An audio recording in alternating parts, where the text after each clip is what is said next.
Electric cars seem to be all the rage recently. This might give the impression that they've only been invented or introduced recently, and nothing could be further from the truth, as electric cars are almost just as old as the regular fuel-powered cars.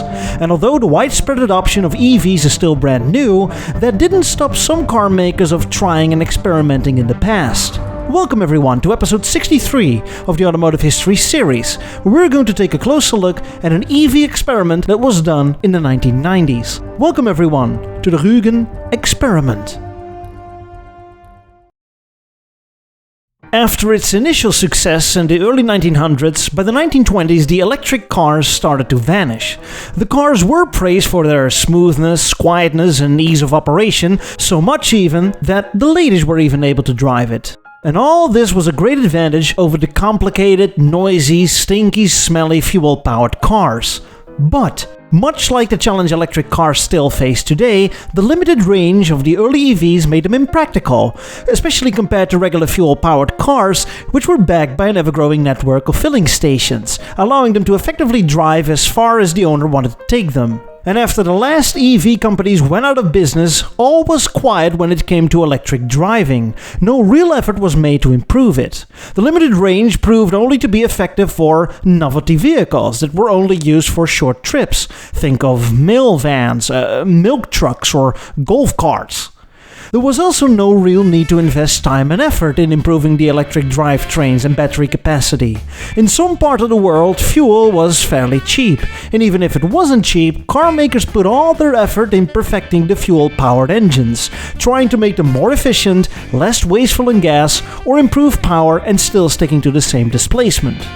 This doesn't mean that there were no efforts to create new electric cars, although it was mostly for PR purposes. Various car makers had small-time electric car programs just to gain some more technical experience with them, but mostly to show the world that, hey, look at us thinking outside the box. And this is a story that they would tell at the big motor shows and some news articles promising that, oh boy, the future will be awesome with these electric-powered cars. But the future never came. Various concept cars with an electric powertrain were developed, but that's pretty much it.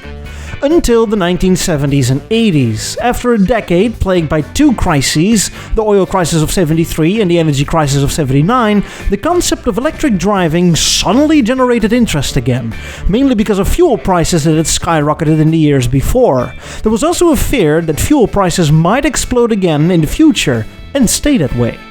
But much of the reaction of the car makers was the same. A few EV concept cars were made that generated some publicity, but it still had the same characteristics as the EVs from the 1920s, namely a heavy battery package, grandpa performance and speed, and very low range.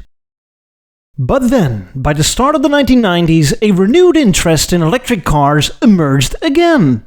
This time we fly to Germany. A ministry within the German government, the Ministry of Education and Research, was interested in seeing how far the car industry had come with the development of environmentally friendly EVs and wanted to test it in the real world. This idea was charged by what was happening over in California in the United States. Over there, the Californian Air Resource Board, better known as the Clean Air Agency, began to push for more fuel-efficient cars, but mostly zero-emission vehicles. And the saying goes that is what happens in California first will happen in the rest of the US soon enough.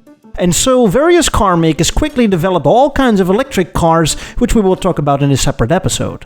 The general German government wasn't all that interested, however, but after some time of whining and nagging, the ministry was given a subsidy of 60 million Reichsmark, or $30 million by today's standards, and was told, you know what, fine, just, give it a try, whatever.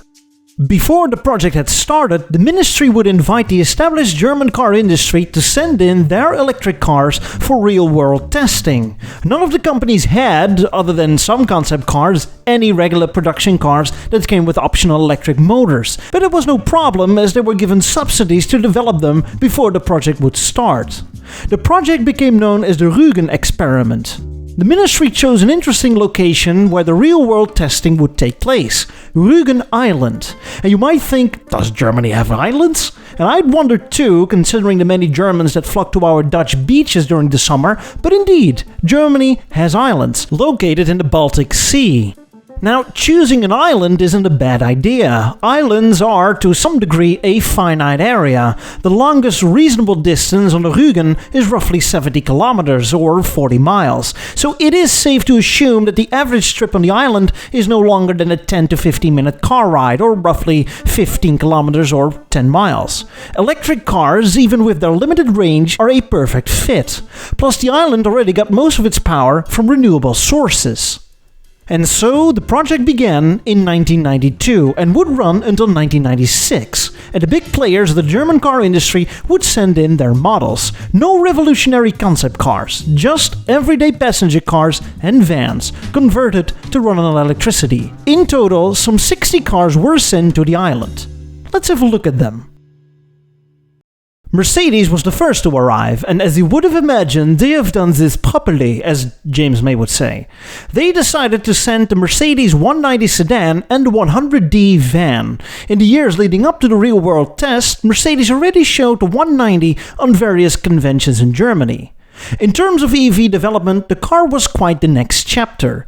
The default choice of many EVs up until that point was the lead-acid battery. Straightforward, heavy, but not very efficient. But the 190 was sprinkled with salt through its denser sodium nickel chloride batteries.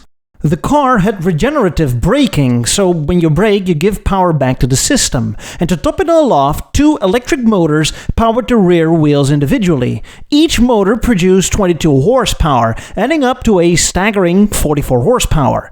And yet, as low as the power was, the car was only slightly heavier than its regular fuel-powered cousins. The cars were a success. They did everything a regular fuel car did without any problems or complications whatsoever. A few of them were even used as taxis, and the story goes that one of them already racked up as much as 100,000 kilometers or 60,000 miles on the odometer after a full year of driving. The second car company that was invited was Opal. Like Mercedes, Opal had a similar approach. Before the Rügen project had started, Opal already had a small experimental EV program running. In 1991, Opal developed the Impulse 1. The Impulse was based on the final year of the Opel Kadett, a compact hatchback. The engine was swapped for an electric motor located in the front, and a bunch of batteries located also in the front and the rear, placed in such a way to give up a minimum of interior space. An interesting detail is that you charge the car through the front bumper.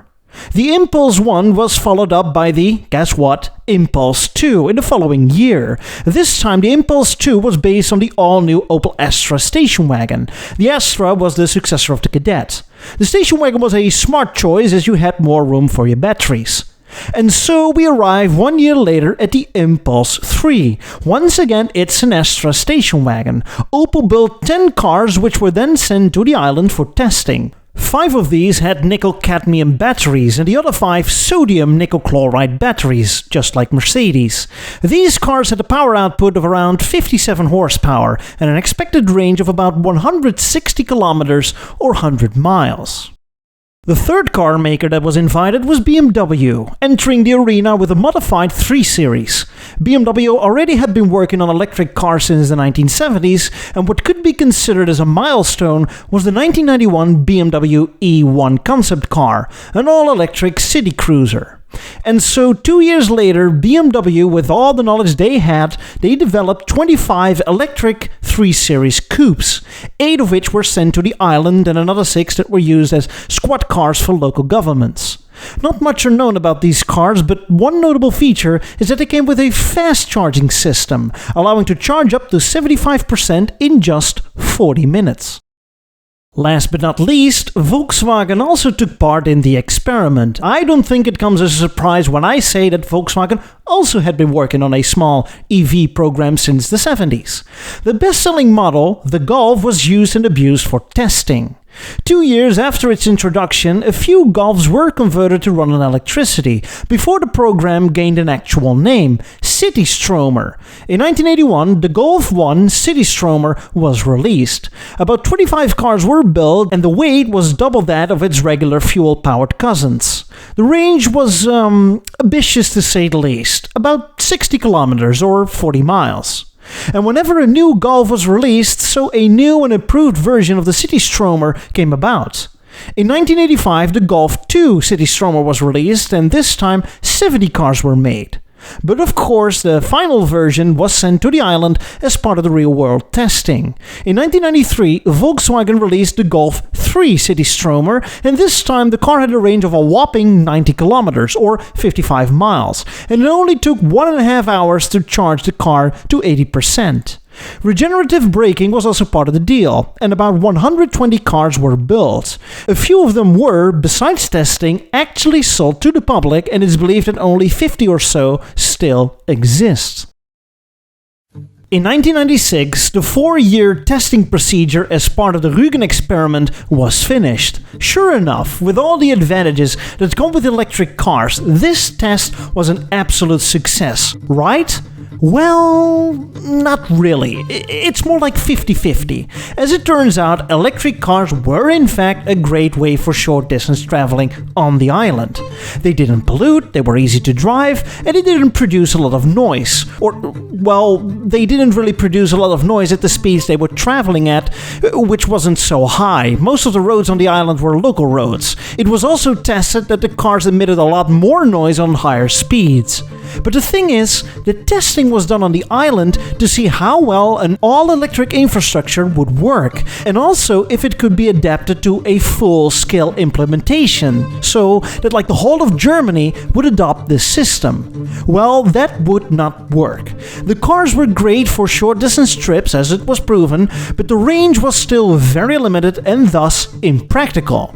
Not to mention that the energy usage was 25% higher than regular fueled cars. And so they're practically power guzzlers. The island still used green energy, but much of Germany still ran on coal power plants, making these quote-unquote green EVs not so green after all. And then there were some concerns over fire hazards of some of the types of batteries used in some of the cars.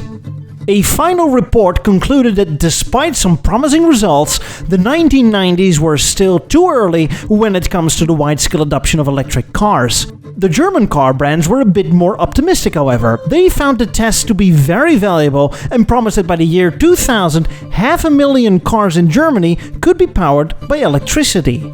But in order to get there, a lot more funding from the government would be needed to encourage these developments. Think subsidies, tax reductions, proper infrastructure, and emission zones. But the German government was given the confirmation of the previous beliefs. The Rügen experiment confirmed that a full-fledged nationwide EV network was near impossible, and the government decided that it was not worth its time to invest any more money in it. The car makers reacted by saying, "Alright, as you wish," and most of them dropped the EV development programs altogether and switched back to what they were best at, endlessly perfecting the internal combustion engine. The electric car was put back on the shelves. So, the Rügen project was the right test at the wrong time. But it wasn't the only real-world testing of EVs that was carried out. Like I mentioned, in California, it were general regulations that forced car makers to develop EVs, such as the 1993 Chrysler TE van, an electrified version of their minivan.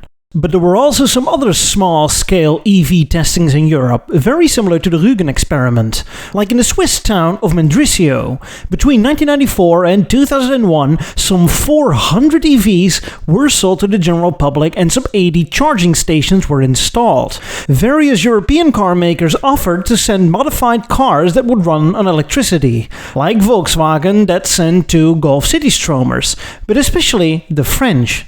Peugeot offered an electrified 106, Citroën an electrified Saxo, and Renault an electrified Clio. These 3 French car makers would also send EV version of their panel vans. Another report was made with the same conclusions like in Germany, and to be fair, it's very hard to find any further info on this test. And then there were the Summer Olympics in Barcelona in Spain in 1992. To celebrate the occasion, one of Spain's great car makers, SEAT, offered to build a bunch of electrified Toledo sedans. They would be the official squad cars of the event. Whereas the other EVs out there had new battery technology, SEAT was old school. Lead-acid batteries, doubling the car's weight. The car barely made it to 70 kilometers or 45 miles an hour, and they could barely make it over 50 kilometers or 30 miles of range.